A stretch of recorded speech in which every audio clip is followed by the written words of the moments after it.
Hello everyone, সবাই কেমন আছো?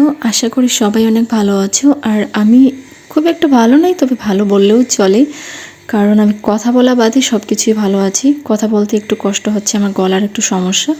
আমি বড় ভিডিও খুব একটা বানাই না, কারণ বানাতে একটু কষ্ট হয়, বানাতেও পারি না অন্যান্য ব্লগারের মতন। আমি প্রথম ব্লগ শুরু করছি, এর জন্য আমি কি কথা বলবো খুঁজে পাচ্ছি না। আমি সুন্দর মতো গুছিয়ে কথা বলতে পারি না, সুন্দরভাবে ভিডিও বানাতে পারি না, তাই আমার ভিডিওগুলো দেখতে একটু বোরিং লাগবে। তবে প্লিজ একটু চেষ্টা করবে আমার সম্পূর্ণ ভিডিওটা দেখার জন্য। আর নিজের ভিডিও তো নিজের কাছেই ভালো লাগে না, নিজের ভয়েস নিজের কাছেই ভালো লাগবে না, মানুষের কাছে কি ভালো লাগে। তো যাই হয়ে যাক, অনেক কথা বললাম, এখন আসি আসল কথায়। এটা হচ্ছে আমার শ্বশুর বাড়িতে। আসলে আমি রাগ করেছিলাম স্বামীর উপর।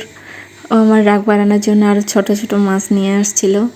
এটা নাকি মোবাইলে দেখছে যে বউ যদি রাগ করে থাকে, রাগ ভাগানোর জন্য তাকে আরও বেশি করে রাগ ওঠানোর জন্য ও ছোট ছোট মাছ নিয়ে যাওয়া উচিত।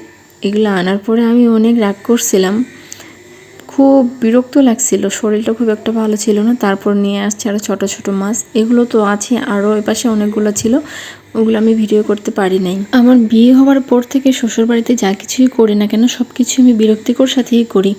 একটাও মনে হয় আমি ভালোবেসে করি না, কারণ মন চায় না কাজ করতে।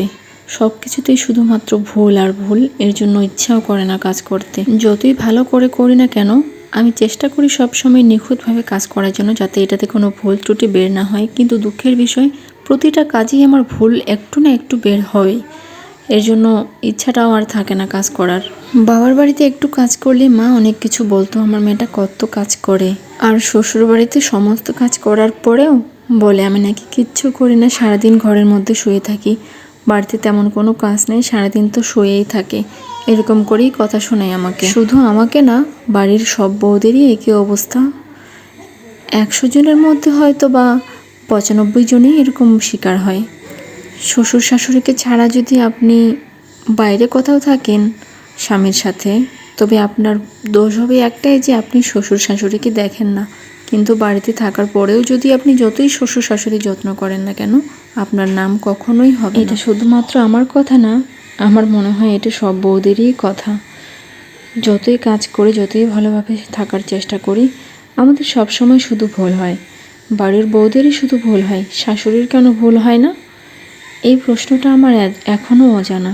বাড়ির বউয়ের কিছু হয়ে গেলে নেকামি, আর বাড়ির মেয়ের কিছু হয়ে গেলে ও বাবা আমার মেয়েটার কি হলো, ডাক্তার দেখাও, কত কিছু। আর বাড়ির বউরা হচ্ছে মানুষ না, তাদের কষ্ট লাগে না, তাদের অসুখ হওয়া যাবে না।